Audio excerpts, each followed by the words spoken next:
ليه كده شالب؟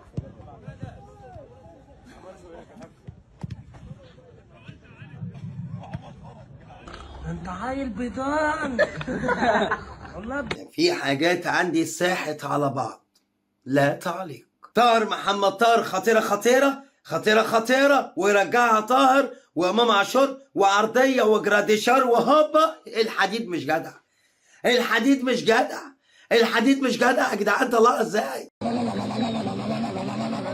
الملعب ولع، الملعب ولع. اتحرك يا كابتن شهاوي، اتحرك يا كابتن شهاوي.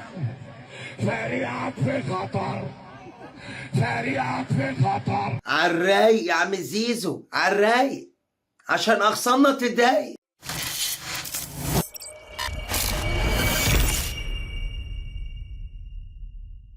وسقف التعاقدات اللي ضرب في السماء، انت بقيتش عارف تكلم لعيب يقول لك طب انت تمام، نادي جماهيري ونادي كان بيجيب بطولات ونادي بيعافر ونادي بياخد بطولات، يعني في ظل بقى كل حاجه صعبه، عندك نجومك وعندك، بس اصل النادي التاني يعني عارض عليا 10 قروش، انت بتقول لي 3.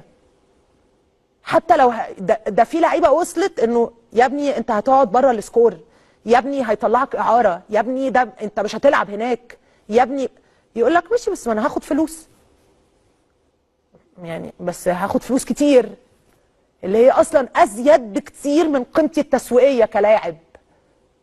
هو ده طبيعي يا جماعه؟ طب مين هيحط حد للمواضيع دي؟ مين هيوقف المواضيع دي؟ مين؟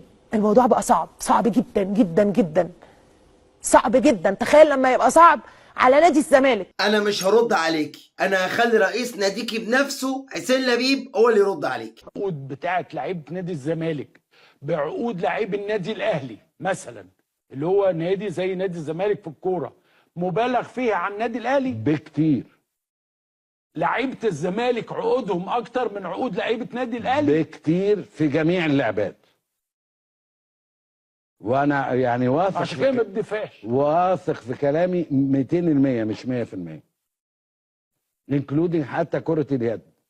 يعني انا ايامي اللعيبه كانت بتاخد مبالغ، النهارده فوجئت ان المبالغ دي تقريبا يا مره ونص يا مرتين. وهو ليه النادي كان حابب يدفع كتير؟ لا يعني هو ما مش في سوق، هو مش حابب يدفع كتير، هو ما بيدفعش بس. ما ندفعش. اقول لك على رقم ما تدفعوش. هو بالظبط كده. طب نصدق مين بقى؟ قولوا انتوا في التعليقات. هو الراجل ليه كان متضايق قوي وزعلان قوي مستر كوبر؟ كلنا كنا ملاحظين هو زعلان. قال لك انا حسيت ان كان هدفكم الوصول بس كلمه ممتازه. هو قال لك السولو ان انتوا وقت ما وصلتوا خلاص، خلاص اتعشى، بس خلاص احنا بقى كل واحد فينا شوف ايه اللي ممكن نطلع بقى اعلى مصلحه من القصه دي. حاجه. وخلي في علمك حق اللاعبين وحق الجهاز وحق الاتحاد وحق الشعب يفرح وحق يا سيدي كل حاجه، لكن بدون ان تتخلى على الجانب عن الطموح والجانب الاحترافي بتاعك. هي دي اللي كانت صدمه لمستر كوبر، ان هو حس له ايه شكرا، رغم ان احنا عملنا معسكر كويس قوي. حس دي من طبيعه البلد ولا من اللعيبه؟ طبعا ولا من الاثنين؟ من الاثنين. قلت له مفهوم ان الناس تفرح، مفهوم قوي الفرحه الطاغيه. هو الراجل كان فرحان جدا ان هو عامل كميه مراهنات في الطريق، مراهنات على المكسب مش مراهنات يقطعوا الحاجات، عمل مراهنات في الطريق.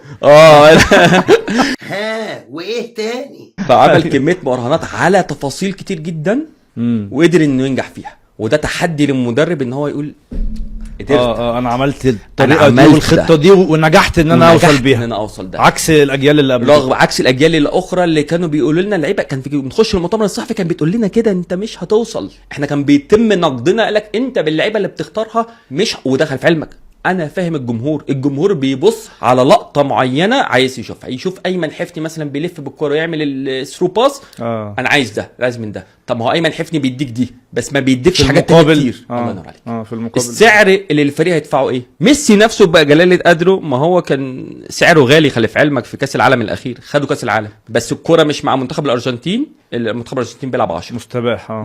فانت قدرت انك تختار لاعبين كتير جدا يقدروا ان هم يطبقوا الطريقه بتاعتك، ويمكن كان في منهم مش نجوم كتير. جدع انت والاخ كوبر ما كناش بنلعب كوره، اي حاجه بص لصلاح وعك وربك يفك، ما تقعدش بقى تعمل فيها ان انت يا حبيب جوارديولا.